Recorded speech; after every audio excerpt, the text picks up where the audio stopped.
와튜브 이 시간에는 중국의 컴퓨터 소프트웨어 자국화를 살펴보겠습니다. 미중 무역 협상 1차 협의에서 미국은 저작권 특허 같은 지적재산권을 강력하게 보호할 것이며 중국은 더 이상 해외 기업의 기술 이전 압박을 할 수 없다는 내용이 포함되어 있습니다. 사실 중국은 그동안 짝퉁 천국이라는 오명을 쓰고 선진국 제품과 기술을 별다른 죄의식 없이 사용했습니다.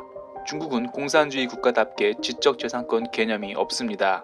하지만 이번 1차 미중 무역 협상에서 중국은 지적재산권을 매우 중요시하는 미국 요구를 받아들였습니다. 이렇게 된다면 중국은 특히 IT 컴퓨터 관련 소프트웨어 부분에서 미국 공격을 받을 수밖에 없는데요.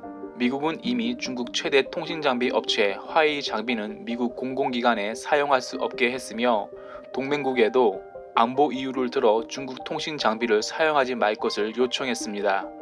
중국은 이에 대비해 컴퓨터 부품과 소프트웨어 등 IT 관련 기술 자립을 선포했습니다. 중국 권력 최고봉 공산당 위원회는 2020년 올해 공공기관 컴퓨터의 30%, 21년에는 80%, 22년에는 100%를 자국 제품으로 교체할 계획이라고 밝혔습니다. 이에 중국 기업들이 합심해서 리눅스와 비슷한 자체 OS, UOS를 발표했습니다. 중국 자체 OS, UOS는 중국 소프트웨어 기업뿐 아니라 중국 2등 통신장비 기업 JTE도 참여했습니다. 화웨이는 미국을 의식해서 참여하지 않았다고 하지만 UOS에 참여한 DP는 화웨이와 긴밀한 관계를 맺고 있어 화웨이가 참여한 것이나 다름없습니다. UOS는 리눅스 OS 기반인 만큼 오픈소스를 사용하는 것으로 PC용 컴퓨터와 서버용으로 나뉘고 중국 공공기관에 먼저 사용할 것으로 알려졌습니다. 중국은 미국 기업이 장악하고 있는 컴퓨터 CPU 부분에도 국산화를 추진하여 중국산 CPU에 적용 가능한 OS를 개발하고 있습니다. 한마디로 컴퓨터만큼은 미국을 완전히 지운다는 것입니다.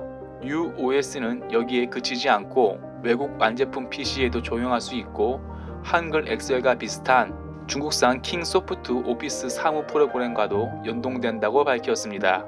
하지만 중국 소프트웨어는 성공한다 해도 중국 내에서만 사용하게 될 가능성이 높습니다.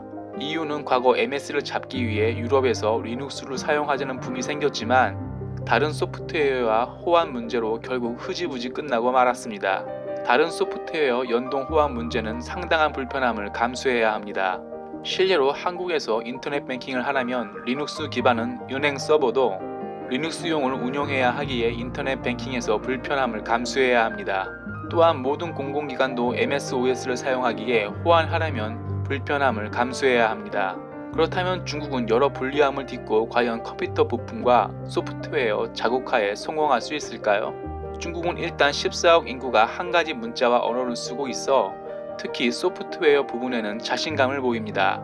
여기에 중국은 공산당 일당 독재 국가라서 강제적으로 중국 소프트웨어를 사용하게 할 수 있다는 장점이 있습니다. 미국은 처음부터 로열티를 원하지 않습니다. 일단 자국 소프트웨어에 길들게 한 다음 다른 소프트웨어를 사용할 수 없을 때 로열티를 요구합니다. 반면 중국은 미국으로 나가는 로열티를 인정하지 못하겠다는 판단입니다.